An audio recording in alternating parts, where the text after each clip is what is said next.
Salut tout le monde. Alors, bienvenue aux machines. Alors, comme on dit toujours, c'est un podcast un peu qui est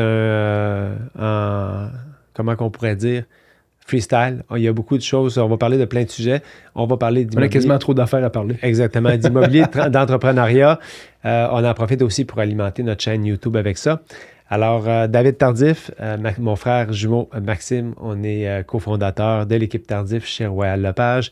Et puis, évidemment, cofondateur des Machines, qui est un podcast historiquement. On avait plus d'invités. Puis on continue à avoir des invités. Mais aujourd'hui, on va continuer à parler d'immobilier. Je vais vous faire jouer un appel. C'est un appel où je ne vais pas vous faire jouer tout l'appel, mais si vous aimeriez avoir vraiment des appels complets où on va les commenter. En passant, on a un enfant dans la salle ce matin qui nous à la régie. Si vous voulez qu'on joue ultimement des appels complets, puis avec des courtiers immobiliers, puis même si vous voulez envoyer vos appels et qu'on les commente et Parce qu'en passant, tous nos appels sont enregistrés. Ouais. qu'on les commente ou qu'on suggère certaines modifications, n'hésitez pas, on peut vraiment biper les noms des personnes impliquées, donc ce qui fait que à tout le moins, vous ne serez pas identifié, mais ça va vous permettre peut-être d'élever les skills aussi en immobilier. Donc l'appel que je vais jouer, c'est un appel d'un courtier, évidemment, qui avait un lead vendeur qui est rentré, et ce courtier-là devait le qualifier. C'est un appel qui est assez intéressant parce ça va couvrir des objections qu'on a ou qu'on se fait souvent servir. Je ne le fais pas jouer au complet, mais je fais jouer le moment important de tout ça. Donc, le client vendeur a appelé pour faire évaluer sa propriété et le courtier a fait une qualification et voici où on est rendu dans l'appel. OK, je vais juste vous arrêter. Dans le fond, je comprends tout ça, mais moi, je pensais plus regarder. Vraiment de base, là. Moi, je veux savoir c'est quoi la commission des agents. Puis après ça, je peux décider si je peux ou pas parce que c'est comme un peu ça le nerf de la guerre pour moi de savoir qui j'engage et si je fais affaire avec du proprio. Là. Fait que, je veux pas m'aventurer dans des analyses puis tout ça. J'en ai de mon côté. Donc, je sais que ça serait plus poussé avec un agent immobilier, mais vous comprenez, c'est comme moi, je veux savoir c'est quoi la commission. OK. Intéressant. Pas le prix de la maison. La commission. On veut rien savoir. Le prix de la maison, c'est pas important, c'est la commission. Fait que je vende 200 000 ou 1 million, pas important, c'est la commission. Non, mais peut-être qu'on fait une caricature de tout ça. Et je pense que c'est... Tu veux-tu rire? Charles, passe-moi mon téléphone. Je pense que c'est normal, parfois, pour le client de penser comme ça. Je peux pas juger cette réflexion-là. Ceci étant dit, si tu engages 10 courtiers immobiliers pour la même maison, est-ce qu'ils vont faire toute la même job de la même façon? Mais attends un peu, je vais te partager quelque chose que Luc Poirier a partagé il y a 34 minutes. Ah oui? Une mentalité de loser du proprio. Vous devriez vendre avec le but de faire plus d'argent, pas d'économiser. Pour ça, vous êtes toujours mieux de travailler avec un expert qui maximisera vos gains. Parce que l'annonce du proprio qui est sur Facebook, puis en passant, là, moi, je suis pour les modèles d'affaires ouverts. On s'en fout que ce soit qu'une personne mette une pancarte du Dollarama à une pièce. L'annonce est « J'ai vendu à mon prix, au prix demandé, mais comme la dame au téléphone, on ne sait pas si c'est le bon prix. Et j'ai économisé 16 000 $. Ça, c'est l'annonce du proprio. Mais en fait, c'est l'argument le plus facile à démolir. Puis honnêtement, réellement, parce que le but, c'est, comme il dit, c'est pas l'économie, c'est c'est toujours le coût-bénéfice dans la vie. Absolument. Moi, si quelqu'un me charge 4 % mais m'en fait gagner 10, regarde, écoute, c'est un no-brainer.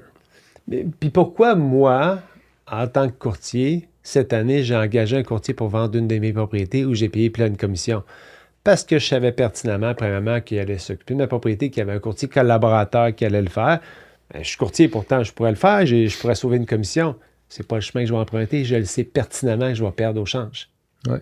Mais tu sais, je vais te donner une affaire qu'on dit, là. Je peux vendre n'importe quelle maison, sauf une. C'est laquelle? La tienne. La mienne. Ouais. C'est ça. Parce que c'est trop émotif. J'ai vendu une de mes propriétés, moi aussi, cette année. Je me suis pas occupé de ça. Ça me tentait pas de m'en occuper. Ben non. Puis, je comprends... Quand tu vis ça, tu comprends le propriétaire-vendeur qui reçoit du monde pour l'évaluation, pour l'inspection, le ci, le ça, les commentaires. Tu veux pas te mêler de ça. Non. Fait quoi? Fait que pour revenir au point, madame dit Non, non, non, non, non. Puis avant, dans l'appel, elle dit non, non, non, non, non, je veux pas d'évaluation. Si tu en fais une, fais-la à distance. Puis moi, ce que je veux savoir, bottom line, c'est ce que ça coûte. Ouais. OK? Elle Maintenant, dit, dans le fond, ce qu'elle dit, c'est get to the fucking point. ouais, exact. Mais, et là, cette personne-là voit les honoraires de courtage comme une dépense et non un investissement. Alors là, c'est de changer un peu ce paradigme-là dans sa tête. Il dit, bien, finalement, c'est un investissement. Mais ça devient souvent un dialogue de sourds. Tu n'as pas cette conversation-là au téléphone parce que ça mène, dans bien des cas, nulle part. Pour revenir à ma question, est-ce que si tu engages 10 courtiers pour vendre la même propriété, est-ce qu'ils vont arriver au même résultat? Ouais. Est-ce qu'ils vont arriver au même résultat, les 10 courtiers? Non. Ils n'arriveront pas au même résultat. Exact. Si tu amènes 10 courtiers, est-ce qu'ils vont arriver à la même évaluation? Non. Ils n'auront pas la même évaluation. Il y en a qui vont se rapprocher. Ceux qui sont bons vont avoir les bons comparables, vont faire une bonne analyse approfondie. Et ils vont être pas mal tous dans le même range. Il y en a qui vont peut-être aller estimer un peu plus haut pour augmenter les chances d'avoir un mandat de courtage. C'est correct aussi. On a tous nos modèles d'affaires, nos façons de faire. La transparence est de mise, par contre. Si tu es pour mettre ta pancarte et mettre ton nom, il faut que tu sois convaincu, selon moi, que le prix que tu vas afficher est le prix que ça vaut. Et si tu n'es pas convaincu que toi et ton client un plan de match par rapport à ça, on dit hey, on est un peu surinscrit, voici le plan ABC, voici comment on va s'y rendre. Maintenant, pour revenir à elle, cette personne-là, comment on aborde ça au téléphone finalement? La personne, elle, ce qu'elle veut, c'est une commission. C'est ce qui l'intéresse.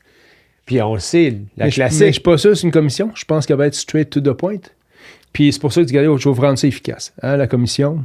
Tu sais, la commission, c'est basé sur l'état de votre propriété, le prix que vous voulez demander, c'est quoi les résultats que vous voulez obtenir, qu'est-ce que vous voulez comme type de service.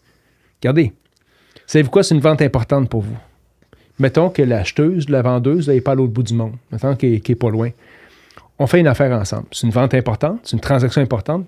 Prenons 15 minutes ensemble. Mettons 20 minutes. Je vais aller vous voir. Je fais une évaluation complètement gratuite de votre propriété. On va parler de commission. Vous allez même la choisir, la commission que vous voulez. Puis après ça, vous ferez décider si je suis le bon courtier pour vous ou pas. Puis si vous voulez faire affaire avec du proprio ou faire affaire avec un courtier. Okay? Mais j'apprécie votre ouverture parce que je comprends que vous évaluez vos options. C'est peut-être un courtier, c'est peut-être du proprio, puis c'est peut-être un autre courtier. C'est bien correct. Faites-vous-en pas avec ça, c'est sans engagement. Absolument. Moi, mon but, c'est de vous conseiller là-dedans. Mais je pense que de l'aborder aussi avec des questions qui... On a commencé toutes les deux en coaching avec Ose Coaching, qui ont fait, honnêtement, moi j'ai trouvé cette école-là extraordinaire, ils ont fait une super job. Puis vraiment des questions qui soulèvent le doute dans l'esprit du client, c'est tout le temps des questions qui sont payantes. Fait que de voir, écoutez, de voir avec cette personne-là, ben, qu'est-ce qui est important pour vous, le prix que vous vendez ou finalement ce qui va rester dans vos poches? Est-ce que vous pensez que si vous parlez à 4 courtiers aujourd'hui, que c'est nécessairement celui qui charge le moins cher qui va vous amener le meilleur résultat dans vos poches? De pouvoir voir, est-ce que... Puis on s'entend que d'aborder ce sujet-là en disant, je vais amener ça dans un autre contexte. Moi, je décide d'aller me faire une chirurgie plastique demain matin. Est-ce que je choisis le moins cher? J'espère que non.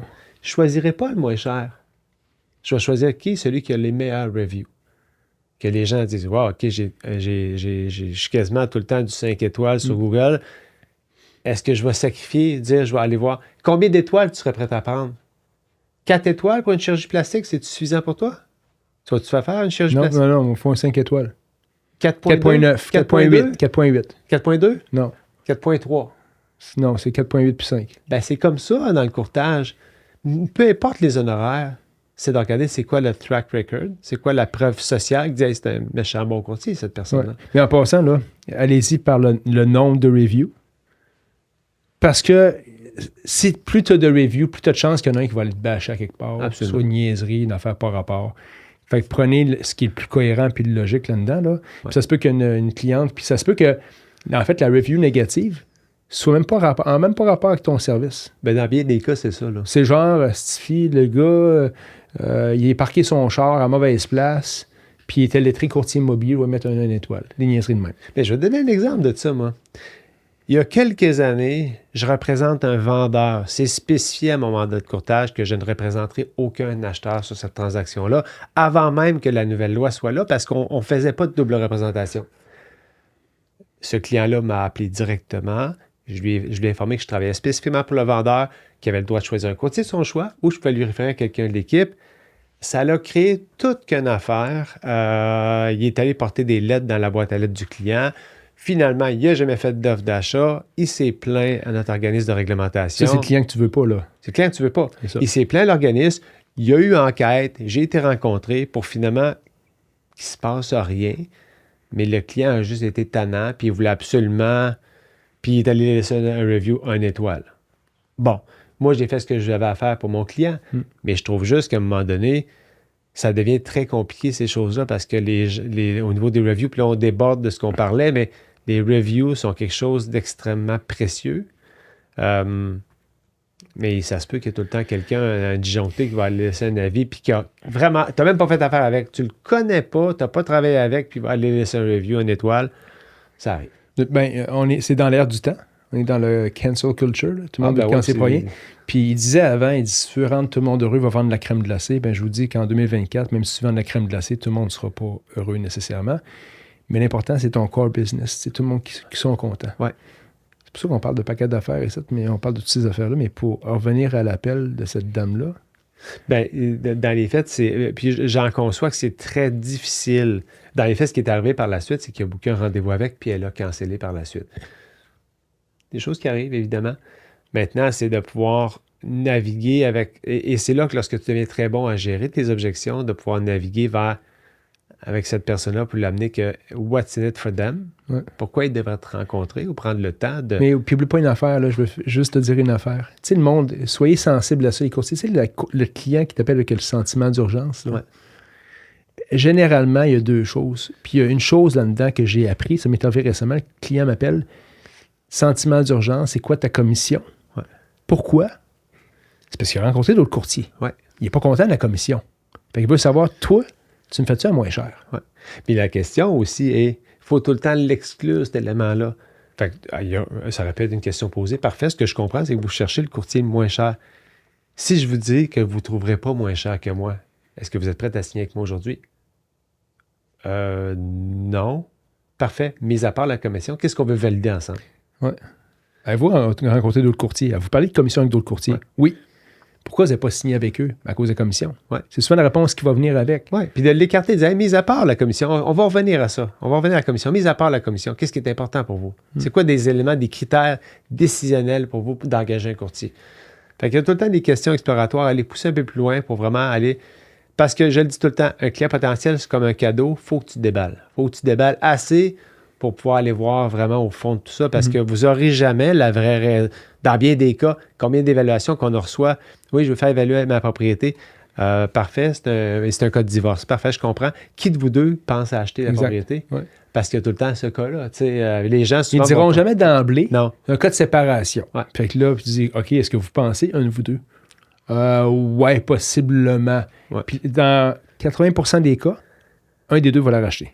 C'est lequel des deux? Puis là, souvent, ce qui arrive, c'est que les deux font des démarches parallèles. Exact. Fait que ça devient, en tout cas, ça, c'est un autre sujet de conversation. Puis on en reviendra par rapport... On parlait de séparation, là-dedans, c'est un dossier. C'est genre plusieurs épisodes de podcast. Absolument. Fait que pour revenir à ça, fait que dans les faits, au niveau des honoraires de courtage, c'est un marché libre. Le courtage immobilier au Québec, tu charges ce que tu veux, tu organises tes affaires comme tu veux, tant que c'est de la concurrence qui est fair puis que tu offres une rétribution collaborateur qui favorise la collaboration. Si tu as envie de faire des mandats de courtage à gros rabais, puis donner une commission, une rétribution collaborateur, donc au courtier acheteur à rabais, tu te rends service à toi. Tu es très égoïste parce que tu prends un mandat de courtage et tu nuis et tu ne rends pas service à ton client vendeur qui ne connaît pas les rouages du courtage immobilier, qui ne comprend pas que d'offrir une rétribution collaborateur à rabais, c'est pas la meilleure chose parce que tu ne motives pas les autres courtiers nécessairement à travailler, à collaborer. C'est un message que tu envoies plutôt. C'est un message que tu envoies en disant « Hey, je vais donner X% collaborateur. Je veux juste te dire, par ce geste-là, que je ne suis pas intéressé à ce que tu viennes visiter avec tes clients. » Puis c'est ça souvent le défaut. Donc, cette personne-là qui s'attend à un courtier à rabais, va peut-être avoir des mauvaises surprises parce que le courtier à rabais va lui signer des honoraires de courtage, collaboration très basse, puis il va lancer le message à tout le monde qui n'est pas intéressé à avoir les autres courtiers sur sa propriété. C'est drôle parce que ce que j'ai réalisé dans l'industrie avec les années, en voyant ça, c'est que la plupart des courtiers qui vont se concentrer sur leur core business, ce qu'on appelle les AVPP, les ventes par le propriétaire, les du proprio, qui veulent nécessairement avoir un deal pour signer avec un courtier, c'est jamais les courtiers qui ont le plus grand succès. C'est les courtiers, généralement, qui n'ont pas beaucoup de returning business, des avis pas tellement positifs, des expériences pas très positives pour les clients, que tu ne les vois pas, ces transactions, nulle part. Fait qu'il y a un choix à faire, puis honnêtement, ça revient à la base d'immobilier. On a développé des secteurs fermes. On s'est occupé de nos clients. Ça fait en sorte que tes clients reviennent et tu n'as pas beaucoup de publicité à faire.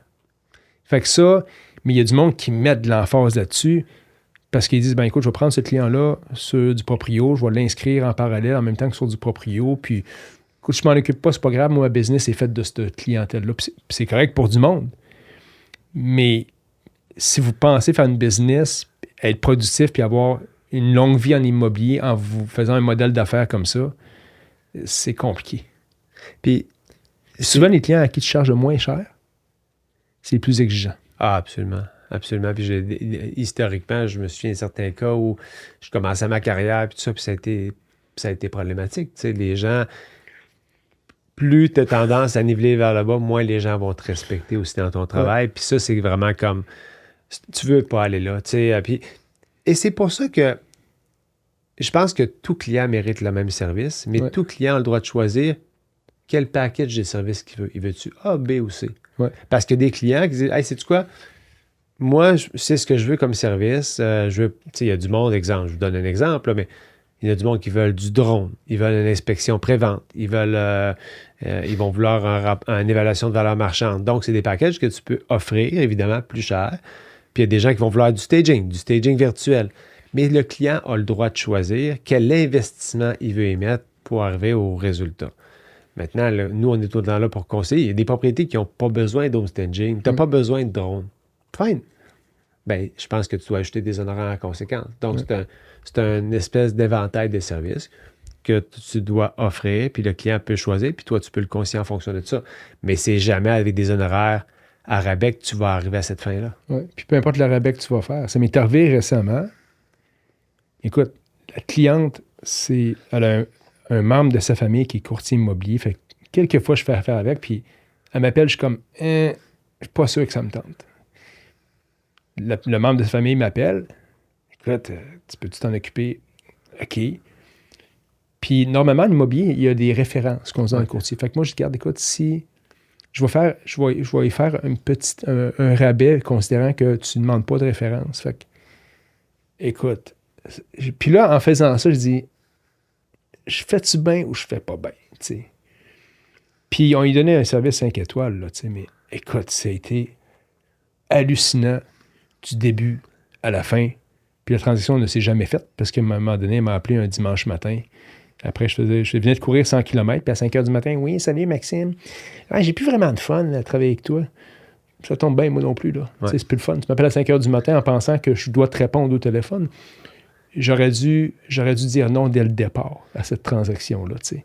Puis à tous les fois que je vais vouloir aider quelqu'un par un moyen financier, en lui donnant un rabais, je le regrette tout le temps. Écoute ça, là, c'est entitlement. Le monde pense que, hey, ça m'était dû, il m'a donné un rabais, il voulait m'avoir absolument. Le monde sont comme... Pour ça, c'est très difficile, je trouve. C'est pour ça qu'à un moment donné... Et les gens ont... Moi, je vais tout le temps m'inquiéter d'un courtier le jour où je ne suis pas courtier, puis il y a un courtier qui vient me voir puis qui me dit « Oh, je vais te le faire à X%. » J'aurais tendance quand même à m'inquiéter parce qu'ici, il ne peut pas défendre ses honoraires devant le client puis il ne peut pas démontrer sa valeur ajoutée. Il va avoir la difficulté à négocier ma maison de la bonne façon. Ouais, puis il va couper haut dans le service. Absolument. T'sais, vas-tu moins s'occuper de moi? Vas-tu... Fait quoi? Fait que, de toute façon, moi, je le dis tout le temps, là, c'est un faux débat, la commission. Absolument. Tu verras à la fin de la journée, là, qu'est-ce qui te reste dans tes poches, ça fait ton affaire, c'est toi qui vas signer en bas de la page. Là.